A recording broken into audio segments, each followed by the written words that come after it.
예, 우리가 몸이 아파서 병원에 가면 의사 선생님들이 어디가 아파서 왔습니까? 그렇게 물어봅니다. 그래서 이렇게 하다가 아파서 왔다. 그러면 이제 청진기도 대보고 만지기도 해보고 이래저래 의사 선생님들이 살피다가 이것은 무슨 병입니다. 그렇게 하고 이제 진단이 끝나면 처방을 해줍니다. 무슨 병이니까 약을 어떤 것을 먹으십시오. 그리고 또 좀 더 심하면 시술을 하거나 수술을 하는 그러한 과정으로 우리가 병이 낫습니다. 진단을 하고 처방을 하고 수술을 하고 이런 과정에서 무엇이 제일 중요한 것인가 우리가 생각해 보면 진단이 제일 중요합니다. 아무리 의술이 좋고 장비가 좋고 약이 좋아도 만약에 우리가 그 병의 진단이 잘못되면 병은 낫지 않고 오히려 악화되는 그런 것을 우리가 볼 수 있습니다. 우리가 영적인 삶에도 영적인 아픔에도 이와 같이 진단이 중요합니다. 우리가 살아가다 보면 여러 가지 어려움을 당합니다. 갈등을 당합니다. 우리가 고난이라고 말하기도 합니다. 이것이 왜 나에게 왔을까? 우리가 고민을 하는데 오늘 말씀을 통하여 이 고난에는 네 가지가 있고 그래서 정확하게 내가 당하는 고난을 진단을 해야 처방도 각각 다르게 될 수 있다 하는 것을 함께 살펴보기를 원합니다. 우리가 성경에 보면 이 고난이라는 단어와 비슷한 단어가 환난이 있고 시련이 있고 역경이 있고 곤고가 있고 다 의미가 조금씩 다 다릅니다.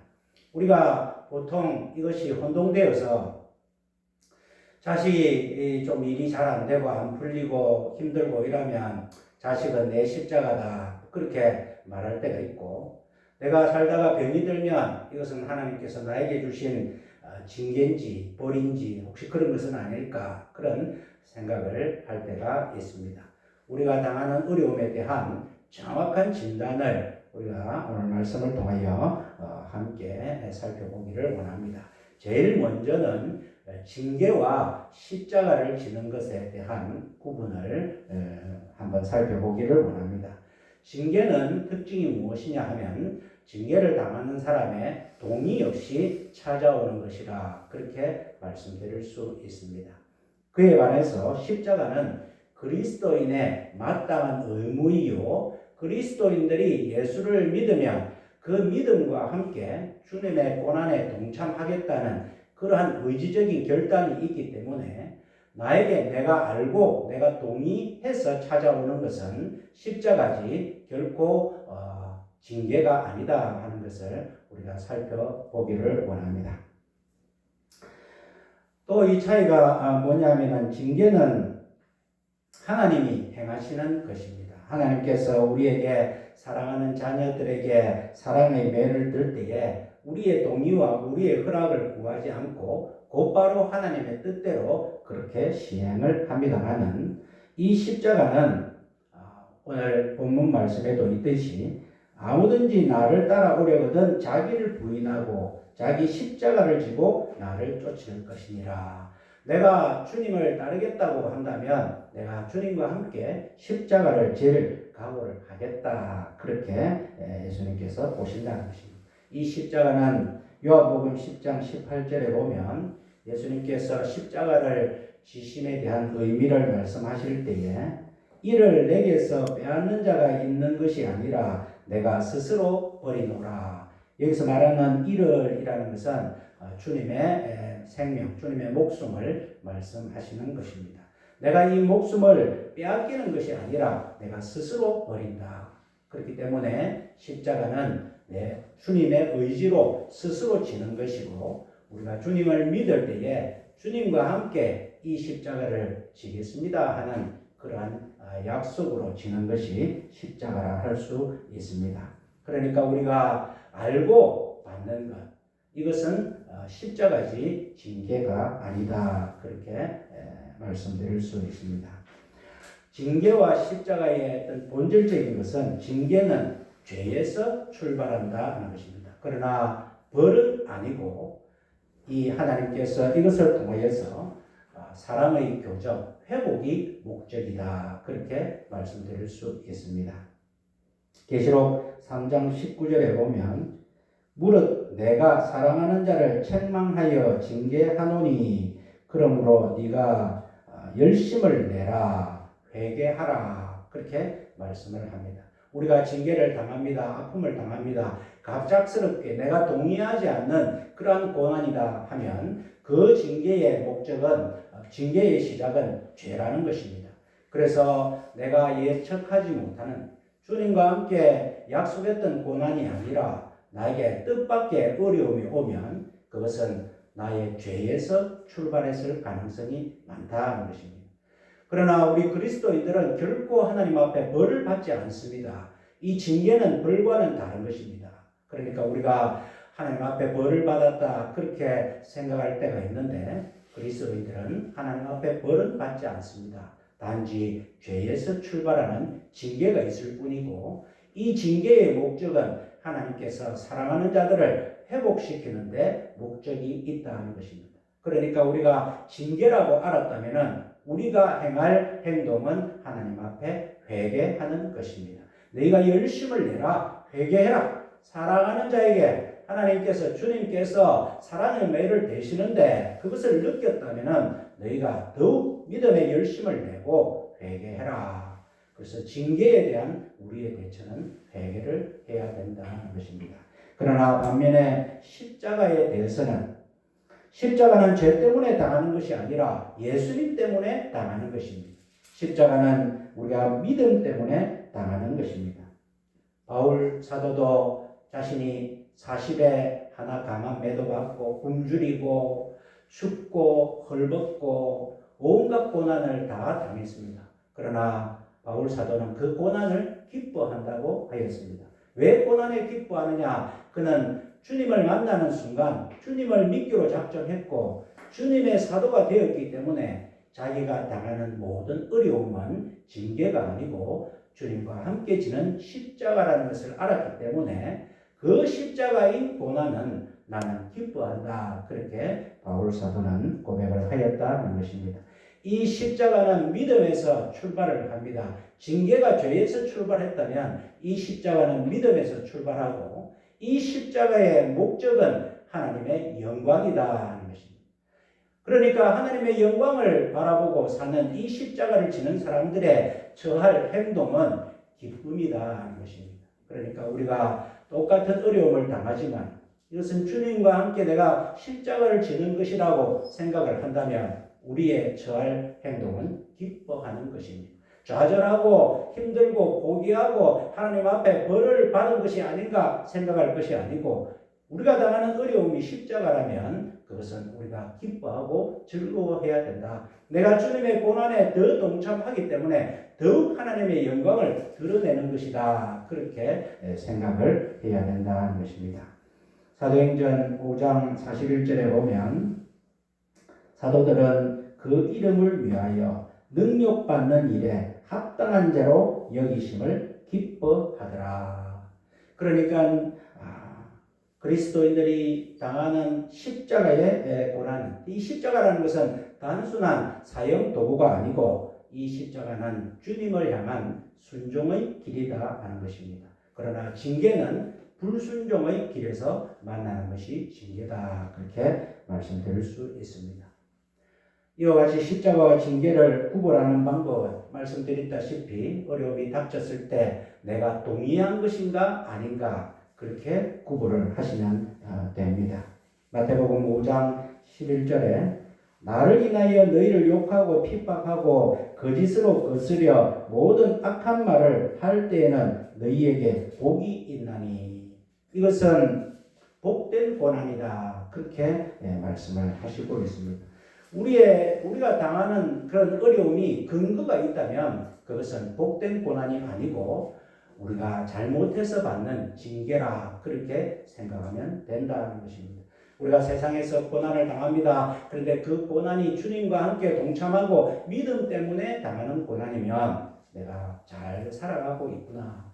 내 걸음이 내 방향이 맞구나. 그렇게 생각하시며 기뻐하며 감사하면 되는 것이고 내가 동의하지 않는 뜻한 어려움이 왔을 때 이것이 혹시 내 죄 때문에 출발했다면 하나님 앞에 엎드려서 회개하고, 하나님께서는 우리를 결코 벌을 주시지 않고 하나님께서 징계하시는 목적은 우리의 회복에 있기 때문에 하나님 앞에 회복하면 하나님께서는 반드시 우리의 삶을 회복해 주시고 다시금 주님의 길에 인도해 주신다는 것을 우리가 구분할 수 있습니다. 아멘.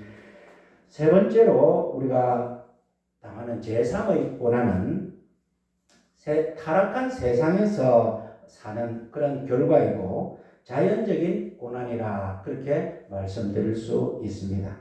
징계처럼 죄에서 출발하고 하나님께서 우리를 바로 잡으려는 목적에서 당하는 고난이 아니다. 특정한 죄 때문에 받는 고난이 아니고 또 십자가처럼 우리가 그리스도의 뜻대로 사느라고 받는 고난이 아니고 사명 때문에 받는 고난이 아니고 그냥 우리가 연약한 육신으로 살면서 이 세상에서 삶에서 당하는 어려움이 제3의 고난이라 할 수 있습니다. 대표적인 것이 우리가 자연재해를 당하고 질병을 당하고 피곤하고 또 약해져 가고 있고 여러 가지 우리가 삶에서 당하는 그런 어려움들은 그것은 죄 때문도 아니고 십자가 때문도 아니고 연약한 육신으로 살아가는 어려움이다. 그렇게 생각할 수 있습니다.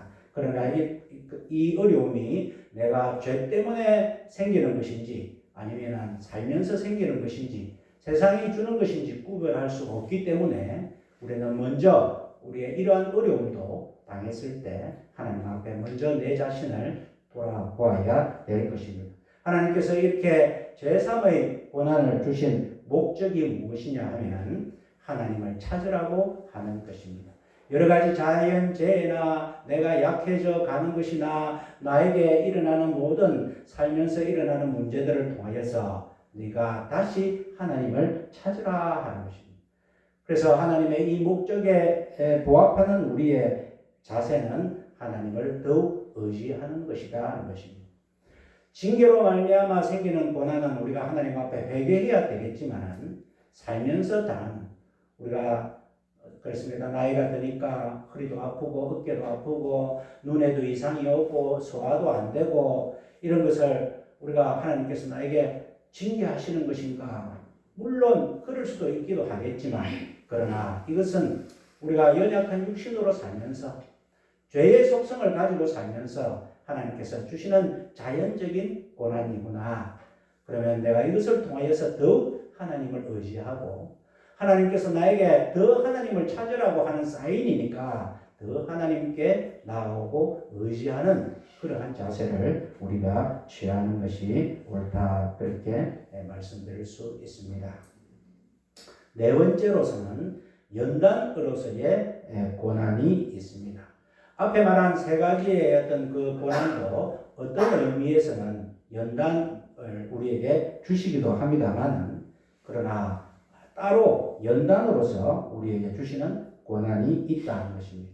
이것의 목적은 우리를 더 거룩하게 만드는 것이다. 하나님께서 자기 자녀를 사랑하시는데 우리를 사랑하시는데 하나님처럼 하나님과 가까이 하나님과 더불어 동행하는 삶을 살기를 원하시는데 우리가 죄가 있어서는 안 되고 우리의 연약함이 있어서는 안 되고 우리가 거룩함을 입어야 죄 없으신 하나님이 우리와 동행하시기 때문에 우리를 연단을 통한 고난을 통하여서 거룩하게 하시고 하나님과 동행하게 하시는 것을 우리가 깨달을 수 있습니다. 베드로전서 1장 6절에 너희 믿음의 시련이 불로 연단하여도 없어질 금보다 더 귀하여. 나에게 어려움이 왔습니다. 내가 동의하지 않은 것 같은데 그렇다면 하나님께서 내 죄 때문에 증거를 하시는 것인가? 내가 주님 앞에 주님과 함께 십자가에 동행하기 위해서 믿음 때문에 당하는 고난인가? 그것도 저것도 아닌 것 같은데 왜 나에게 어려움을 주시는가? 라고 생각한다면 하나님께서 나를 연단하시기 위해서 하나님께서 더 나를 귀히 쓰시기 위해서 금보다 은보다 열로 불로 연단하여도 그런 것들은 다 없어지지만은 그것보다 더 없어지지 아니할 하나님의 열정, 하나님의 사랑, 하나님의 은혜를 입도록 만드시는 그러한 고난이구나. 그렇게 우리가 받아들일 필요가 있습니다. 야고보서 1장 3절에도 믿음의 시련이 인내를 만들어내는 줄 너희가 알미라. 욥의 고난을 우리가 볼 수 있습니다. 욥은 하나님께서 볼 때에 의인이라고 하였습니다. 그러나 하나님이 욥에게 고난을 주었습니다. 그 욥이 했던 고난, 이 모든 것을 단련하신 후에 그가 나를 단련하신 후에는 내가 순금같이 정금같이 나오리라. 이 욥은 하나님의 연단의 고난을 알았다는 것입니다.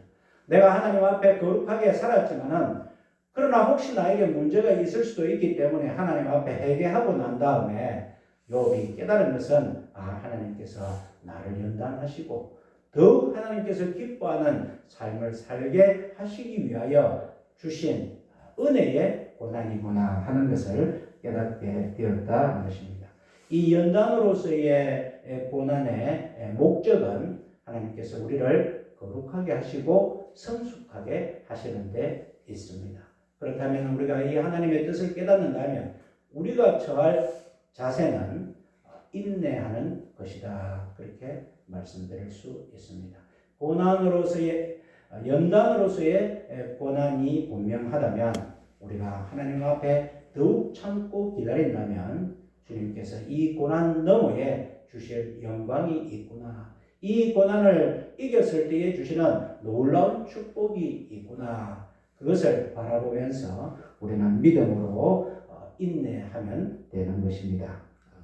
이와 같이 오늘 우리가 살면서 당하는 고난, 우리가 살다 보면 왜 이렇게 사업이 잘 안 될까? 왜 갑자기 나에게 건강에 아픔이 올까? 왜 내 자식이 기대에 미치지 못하는 삶을 살까? 왜 뜻하지 않게 내 이웃이 나를 싫어할까? 왜 나는 내 계획대로 시험에 합격하지 못할까? 그런 많은 생각들이 있지만 그러나 분명한 것은 그 모든 가운데 하나님의 계획이 있다 하는 사실을 우리가 분명히 깨달아야 된다는 것입니다. 제일 중요한 것은 믿음의 백성들에게는 하나님께서 벌은 주시지 아니한다. 그러나 우리가 어려움을 당할 수는 있다 하는 것입니다. 그래서 말씀을 정리하면 우리에게 당한 어려움이 왔을 때 우리가 제일 먼저 취할 행동은 하나님 앞에 회개하는 것입니다. 혹시 하나님 내가 알지 못하는 불순종과 교만과 또 세상을 의지하는 것 때문에 나에게 어려움을 주셨다면 하나님 용서해 주십시오. 하나님께서는 이 어려움을 통하여 저를 완전히 하나님께서는 넘어지나 우리를 엎드러지지 않게 하신다 말씀하셨으니까 이 죄를 용서하여 주시고 다시금 하나님의 사랑으로 나를 회복시켜 주십시오. 그렇게 기도를 해야 된다는 것입니다. 그것 말고 이제 내가 하나님께 주님의 십자가에 동참해서 얻는 것이라, 세상이 믿음 때문에 나를 비난하는 것이라면, 내가 정직하게 사는 것 때문에 찾아오는 어려움이라면, 내가 진실하게 살려고 노력하는 데 생기는 그러한 안 풀리는 것이라면 그것은 주님과 함께 십자가를 지는 그러한 고난이라 생각하시고 그 고난은 하나님께서 영광 받으실 고난이니 우리는 그저 기뻐하고 감사하며 그 고난을 맞이하면 된다 하는 말씀입니다. 그리고 우리가 세상에 살면서 어려움, 때로는 내 판단이 틀려서 내가 열심히 하지 못해서 내가 게을러서 내가 교만하여서 아니면은 세상의 자연재해로 인한 아픔, 이런 것들은 하나님을 더욱 의지하라고 주시는 사인이구나. 그러면 하나님께 내가 더욱 가까이 가야 되겠구나. 그렇게 생각하시면 된다는 것입니다. 네 번째로 이것도 저것도 아닌데 왜 나에게 어려움을 주실까? 하나님께서 나를 연단하시는구나. 우리는 살면서 나에게 어려움이 하나도 없으면 좋겠고 그냥 하루하루 아무런 일도 일어나지 않으면 좋겠고 그것이 하나님의 복이다 그렇게 생각할 수도 있지만 물론 그것도 하나님의 복이긴 하지만 하나님께서 자기 자녀를 사랑하시는 자녀들에게 징계하시는 이유는 지금보다 더 나은 삶을 살게 하시려고, 하나님의 백성으로 하나님과 동참하시기 위해서, 하나님께서 우리를 더욱 거룩한 그릇으로 쓰시기 위한 그러한 목적이 있기 때문에 하나님께서는 우리에게 어려움을 주시고, 우리가 하나님 앞에 더욱 가까이 가면 그 문제를 해결하여 주시고, 때로는 우리가 가까이 가지 않고 교만하고 더 설치고 이렇게 하더라도 하나님의 때가 되심으로 우리를 불쌍히 여기셔서 하나님이 답답하셔서 우리의 모든 것을 회복시켜 주시고, 회복시켜 주시고 난 다음에는 처음에 일 당하지 않을 때보다 더 많은 기쁨과 더 많은 감사가 넘치는 삶을 사는 그런 복을 주시려는 하나님의 계획이 있으시다는 것입니다. 그러니까 우리가 믿음의 삶은 사는 사람들은 우리에게 어려움이 왔을 때 하나도 버릴 것이 없다 하는 것입니다. 이 어려움 네 가지, 고난의 네 가지를 잘 분석하고 잘 대처한다면 하나님께서 기뻐하셔서 그 고난에 맞는 처방과 그 고난에 맞는 해결책을 하나님께서 분명히 주실 것이기 때문에 세상 사람들이 받는 고난은 벌로 끝나고 심판으로 끝나고 망하는 길로 가는 것이지만, 우리가 당하는 고난, 우리가 당하는 어려움과 갈등, 해결되지 못하는 아픔, 그런 것들은 하나님께서 때가 되심으로 더 좋은 것으로 우리에게 만들어주시는 하나님의 계획이다, 그렇게 믿으셔야 된다는 것입니다. 우리 주위에 그런 일들이 얼마나 많습니까? 제가 참 제 일이라서 말씀드리기는 그렇지만, 요즘에 우리 최영원 전도사가 학교에서 있었던 이야기들을 돌아와서 한 번씩 들을 때마다 제 마음속에는 깜짝깜짝 놀랍니다. 우리 모두 다 우리 최영원 전도사의 중고등학교 시절, 아팠던 시절, 약했던 시절을 다 아는데, 지금에서 하나님께서 제가 기도할 때에 저도 하나님 이 어려움을 좀 안 하면 안 됩니까? 그런 기도를 많이 했지만, 그러나 하나님께서는 보실 때에 그 어려움이 필요하고 그 어려움을 통하여서 너희가 바로 그 고난의 의미를 찾고 그 하나님 앞에 해결책, 그 방법, 처신하는 것을 네 가지 중에서 잘 찾아서 나에게 오면 또 내가 오게 할 것이고, 그리고 나서 내가 너에게 부어줄 복이 있다 하는 것입니다.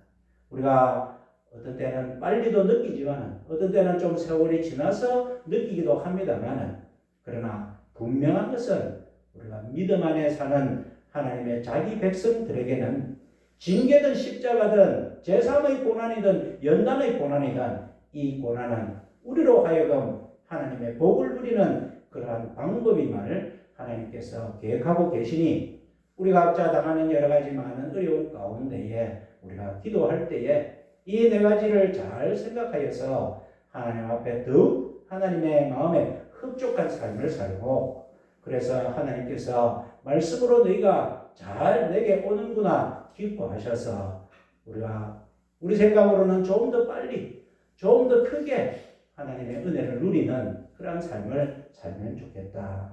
이것이 오늘 말씀을 통하여 하나님께서 주시는 고난의 네 가지 의미요, 하나님이 생각하시는 고난의 네 가지 목적이요, 이 고난에 대처하는 우리의 네 가지 역할임을 잘 깨달으시고 지혜롭게 믿음 생활을 하셔서 승리하시는 우리 모든 믿음의 식구들의 삶이 되시기를 주님의 이름으로 축원드립니다. 아멘. 사랑과 은혜의 하나님 아버지, 우리는 우리에게 아픔이 일어나지 않기를 바랍니다.